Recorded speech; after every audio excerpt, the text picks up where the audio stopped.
औचक निरीक्षण किया, क्या व्यवस्था है और क्या अव्यवस्थाएं मिली?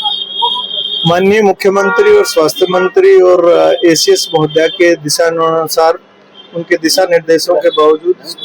जिला मुख्यालय से सभी डायरेक्टर स्तर या उससे सीनियर लेवल के जो या अधिकारी हैं जो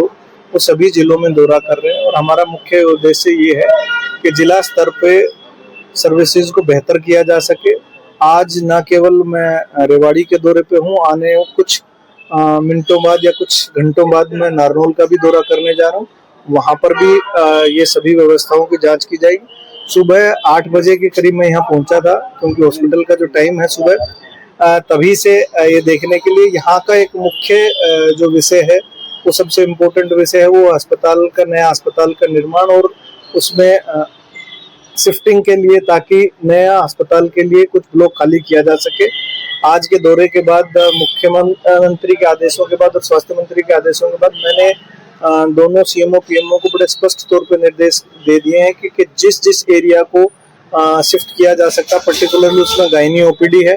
गायनी लेबर रूम है, उसके साथ साथ हमारा एसएमसीयू है। हम इन तीनों चीजों को हम एक तो अस्पताल के टॉप फ्लोर पे नए ब्लॉक में उसमें शिफ्ट कर रहे हैं, और जो टॉप फ्लोर पे मेडिकल वार्ड का हिस्सा है उसको हम ट्रॉमा सेंटर में शिफ्ट करेंगे, और कुछ हिस्सा आयुष का या एफडीए का या अल्ट्रासाउंड का हिस्सा जो रूम का है, और जहाँ स्पेस ज्यादा है उसमें हम बचे हुए जो टॉप फ्लोर पे या ट्रॉमा सेंटर में या अन्य कहीं जो भी ऑफिस का काम चल रहा है, उस ऑफिस का काम वहाँ शिफ्ट कर दिया जाएगा, ताकि आने वाले दिनों में पीछे की 2 एकड़ से ज्यादा की जो जगह है वो अस्पताल निर्माण के लिए खाली कराई जा सके। अभी लेकिन इसका ये मतलब नहीं है कि जो आज कमियां या खामियां दौरे के दौरान पाई गई हैं वो ये एक्सेप्ट कर ली जाए कि अभी अस्पताल में निर्माण होना है या बिल्डिंग पुरानी है, वो एक्सेप्टेबल नहीं है। बहुत सी जगह आपने स्वयं देखा होगा कि राउंड के दौरान हमने बिल्कुल क्लियर कट दिशा निर्देश दे दिए, और ऊपर से भी ये बिल्कुल क्लियर है, इनको सभी सीएमओ पीएमओज को एक साथ बैठाकर बता दिया गया है कि अस्पताल की दिशा और दशा, न केवल अस्पताल की बल्कि स्वास्थ्य सेवाओं की दशा और दिशा सुधारना इनका प्रथम कर्तव्य रहेगा। जो भी कर्मचारी इसके बारे में इस बात को गंभीरता से नहीं लेगा, और आज के दौरे के दौरान भी जो अनियमितताएं पाई गई उनके खिलाफ कोई ना कोई अनुशासनात्मक कार्रवाई जरूर की जाए। क्या अनियमितताएं थी जो पाई गई? देखिए, कुछ जगह लोगों का जो अटायर था, यानी ड्रेस कहूँ या यूनिफॉर्म कहूँ, वो प्रॉपर नहीं था, किसी ने आई कार्ड नहीं लगा रखा था, कुछ लोगों ने जो सर्विसेज देनी चाहिए, अगर पेशेंट को बीपी खुद चेक करना चाहिए वो खुद चेक नहीं कर रहे हैं आपने, और स्टाफ नर्सिस की जो ड्यूटीज हैं वो कहीं पर अधिकता में है, कोई ड्यूटी पर कोई खाली बैठा है या कोई बहुत ज्यादा ड्यूटी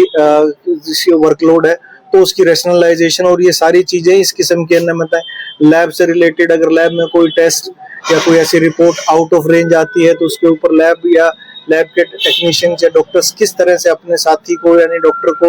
इन्फॉर्म करते हैं ताकि उस मरीज का या उसकी गंभीरता का तत्परता से इलाज किया जा सके। सर,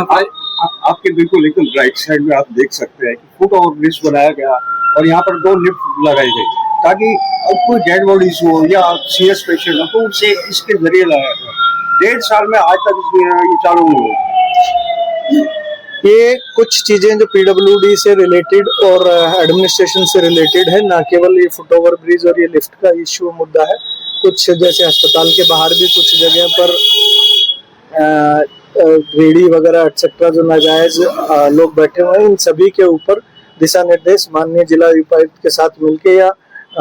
यहाँ जिला परिषद और या म्युनिसिपल कॉर्पोरेशन के साथ मिलके सारा मुद्दा डिस्कस किया जाएगा। और बहुत जैसा मैंने बताया, पीडब्ल्यूडी के साथ ये कंप्लीट डिस्कशन किया जाएगा इस लिफ्ट के साथ साथ पीछे का जो एरिया है उसके भी, और कुछ चीजों को हमें जो रेजिडेंसीज हैं या जो हमारा लिक्विड ऑक्सीजन प्लांट है वो भी हमें शिफ्ट करना पड़ेगा। तो ये सारा मुद्दा आने वाले दिनों में पीडब्ल्यूडी के साथ, आने वाले दिनों में नहीं अगले माह में ही हम डिस्कस करने जा रहे हैं। सफाई व्यवस्था जैसी जो चीजें होती है, निरीक्षण के दौरान सफाई कर दी जाती है, उसके बाद वही पूरे ढेर वही गंदगी नजर आती है, उनको लेकर के आपको भी गंदगी मिली है? बिल्कुल, मैंने तो आपको खुद दिखाया और मैंने बड़े स्पष्ट मैट्रन को दिशा निर्देश दिए हैं। अभी मैंने सारा रिकॉर्ड उनसे मंगाया है, और कुछ लोगों की ड्यूटी में मुझे लगता है जो कोताही और या उनके ऑफ और जो रिलेटेड मैटर मिलेगा, इन